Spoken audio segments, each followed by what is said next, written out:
이 어떤 정신병이 있는 사람 정신병을 치유하는 걸 얘기해줘.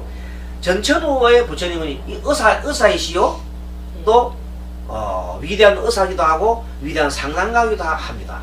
참 존경하시고 도대체 그 지혜는 어디서 나오는지 알 정도로 어마어마한 지혜의 창고가 있습니다. 자, 그것이 위 없는 깨달음을 얻었기 때문이죠.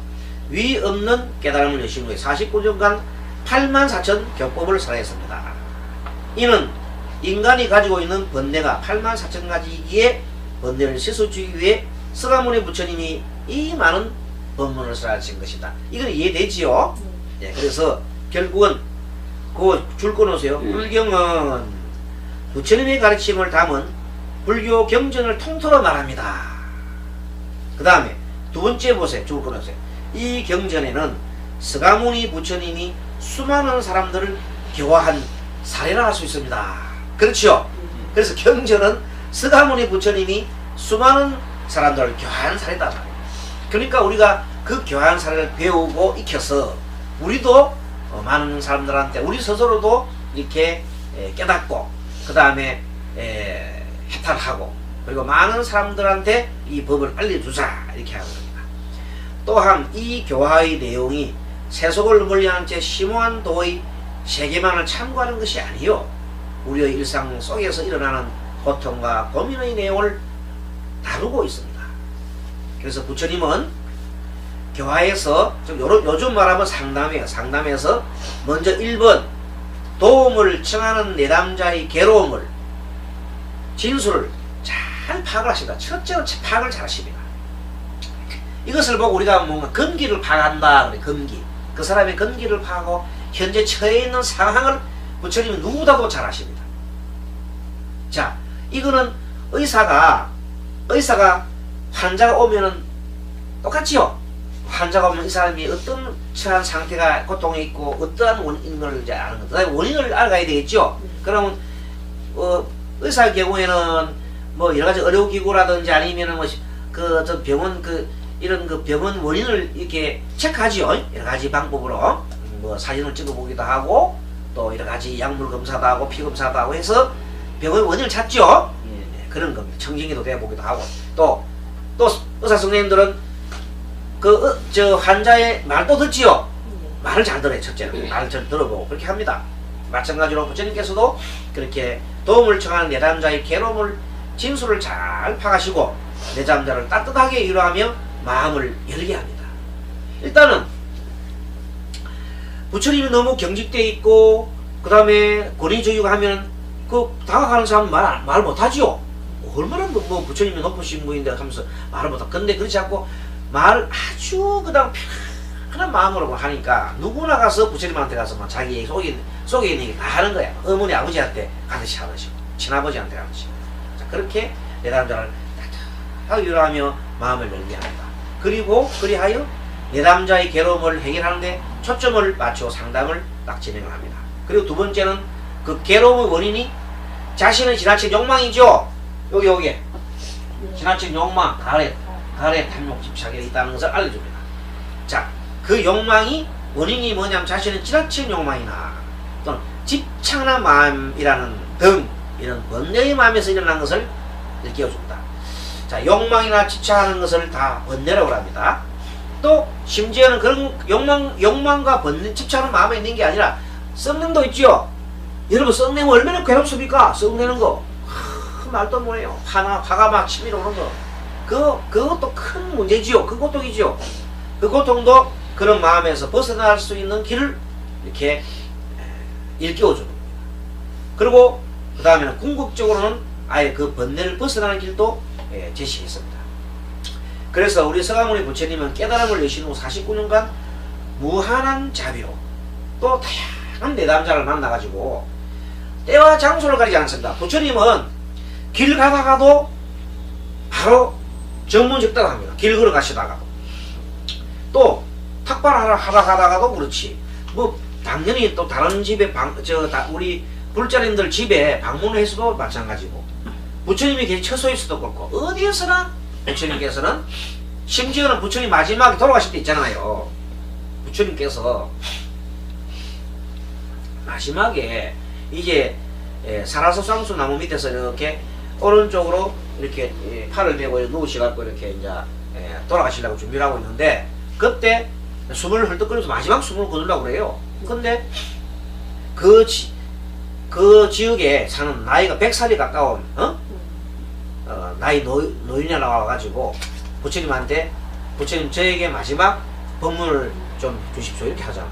그러니까 안한존자가 이제 부처님 돌아가시는 지켜보고 있는데 기가 차 돌아 아닙니까? 그래서 안한존자가 우리 지금 부처님이 지금 돌아가시는데 지금 이렇게 하면 안 된다고 하니까 그 소리를 딱 듣고 부처님이 자다 이제 돌아가시기 직전에 부처님 그 소리 들으시고, 안하나 그 마지막 제자를, 나의 마지막 제자를 막지 마라 하면서 작은 소리로 가까이 오라 해가지고 법문설합니다. 마지막 법문설합니다. 그 마지막 법문설하고 돌아가십니다. 이런 부처님이, 이런 분이 참 없거든요.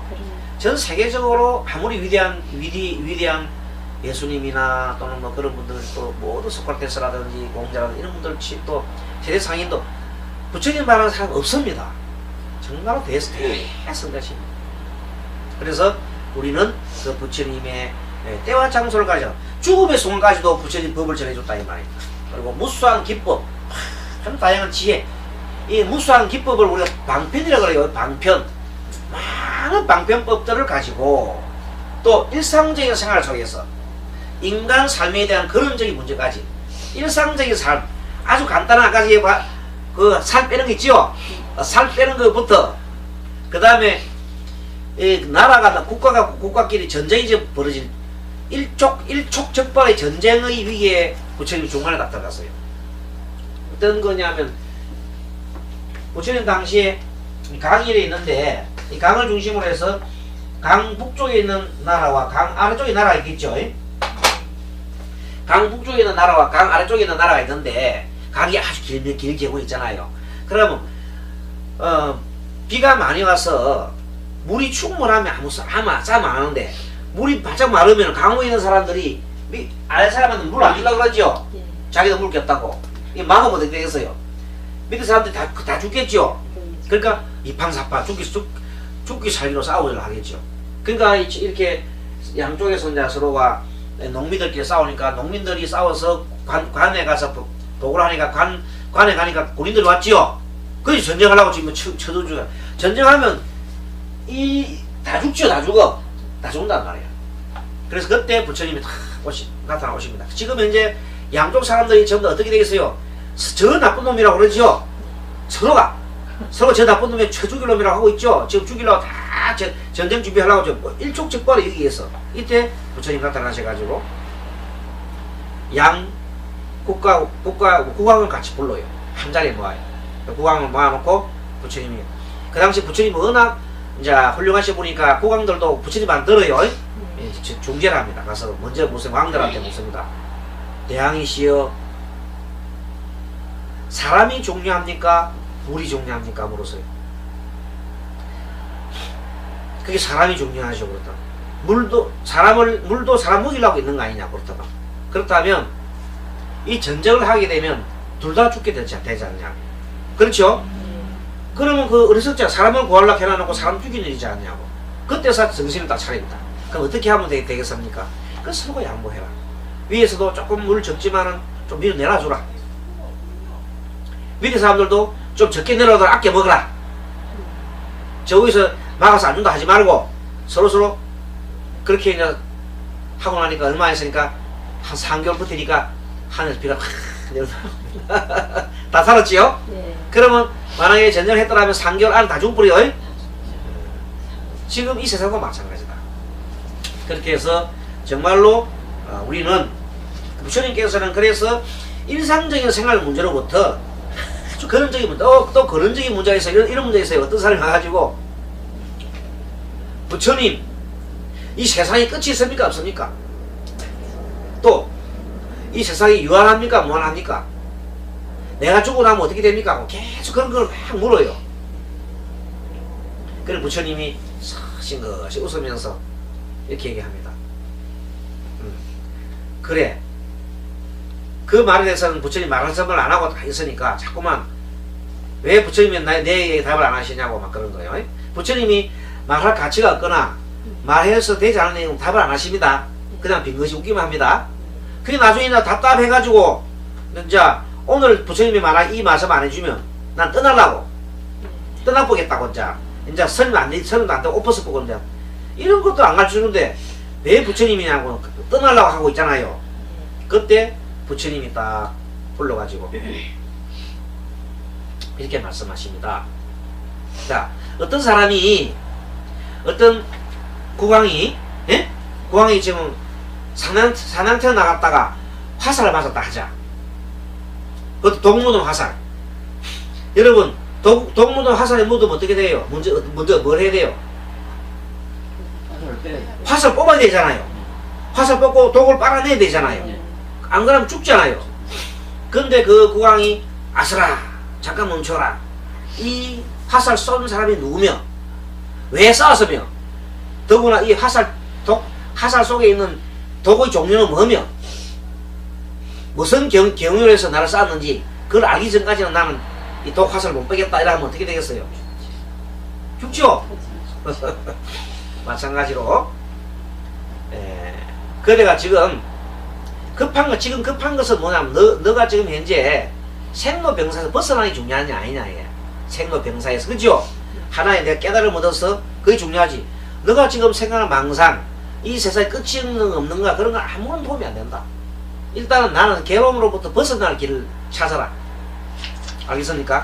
그런 게 중요하지. 너가 머릿속으로 망상하는 것 갖고는 아무런 깨달음으로 갈 수도 없고 거기에 깨달음일 수도 없고 그렇게 해서 깨닫지 못한다. 그래서 한 시간 지금 이 한 시간 지금 현재 너가 바로 있지만 언제 죽을지 모른다. 내일 아침에 눈 떠갖고 살아있으란 보장이 없다. 그러니까 현재 있는 이 시점에서 최선을 다해서 알아차림해라.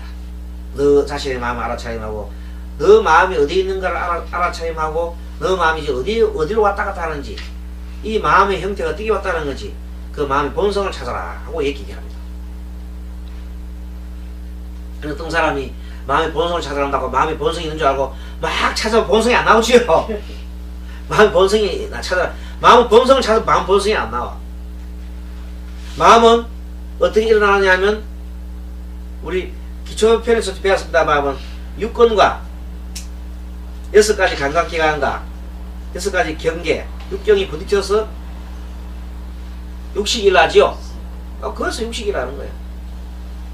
육식이 일어나고 그 육식을 이렇게 바라보는 그런 마음자리도 있는 것인데 그것은 가만히 고정되어 계속 변해요.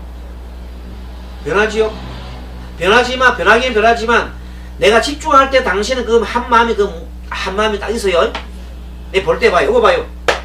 요거 볼 때는 마음이 딱 있잖아. 여기 일심, 요 하나 마음 일심이라. 그렇지만 일심이 가만히 있는 게 아니라 계속 변해가지요. 끊임없이 변해가면서 그러나 한순간으로 딱 보면 일심이 딱 정해지는 겁니다. 그런 현상들을 우리가 마음이란단 말이에요. 어쨌든 간에 내 지금 현재 생로병사나 모든 문제가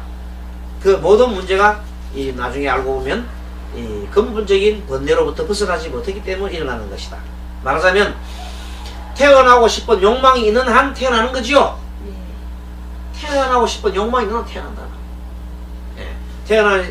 태어나고 싶은 욕망이 사라지면 태어나지 않는 것이다. 그 원인이 없으면 결과가 없다.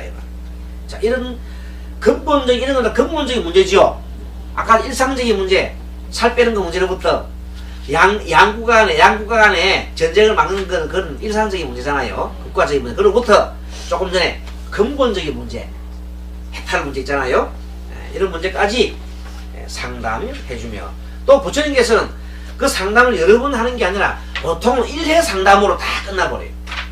한 번의 상담으로 모든 사람이 치유가 돼버리고 한 번의 상담으로 아랑까지 이렇게 하고 막 그런 게 많이 나와요. 물론 뭐 어떤 경우에 따라서 몇 차례 이렇게 상담하는 경우도 나옵니다만은 대개는 1회 상담으로 좋은 결과 가져온 걸로 이 안경에 나옵니다. 부처님 위대하신 거죠. 그만큼 위대한 것이죠. 자, 그리하고 내담자의 당면 문제를 해결하는데 그치지 않고 결국은 궁극적으로 깨달음의 길로 인도해 나갔습니다. 우리 서가모니 부처님은 스스로 상담과의 자질을 원만 구족하시고 그 다음에 섭수화. 섭수는 받아들이는 겁니다. 받아들이니까 섭수하죠. 섭수하시고 받아들이고. 절복. 이 가르침을 통해서 내 남자가 감복하는 걸 말합니다. 알겠습니다 부처님. 부처님 알겠습니다. 알겠습니다. 막 이런 감탄하는 사람이 많이 나옵니다. 네 알겠습니다 부처님. 부처님 알겠습니다. 이렇게 확실히 깨닫다 이 말이에요. 확실히 깨달을 때는 네 알겠습니다. 네 알겠습니다. 이렇게 하거든요. 확실히 깨달을 때는. 그러한 절복과 감복을 자유자재로 구현하셨어요. 부처님께서는. 참으로 대단하신 분입니다. 이 지구상에서 가장 완벽한 위대한 상담가였습니다. 그렇습니다.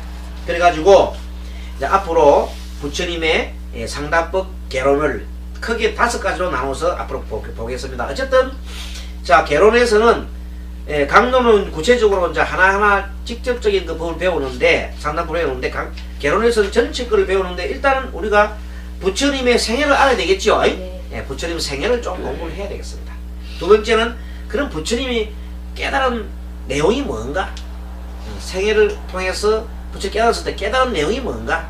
부처님 가르침에 대한 내용을 좀 파악을 하고, 그 다음에 세 번째는 경전이 도대체 뭔가? 경전. 우리가 말하는 이 경전이 뭔가? 경전에 대한 공부를 좀 하고, 네 번째는 부처님은 거룩한 의사요 위대한 상담가라 그랬는데 그 내용을 좀 더 우리가 알아보고, 다섯 번째는 부처님 상담법을 좀 구체적으로 잡안경 중심으로 부처님 상담법을 하나하나 좀 이렇게 알아가는 그런 과정을 통해서 이 책이 엮어져 있습니다.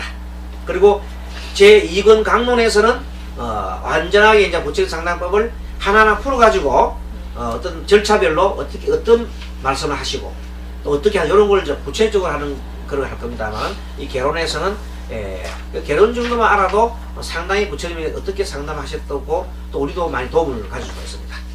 자, 오늘은 부처님 상담법 가능 제1강을 이렇게 여러분과 같이 공부를 잘했고, 앞으로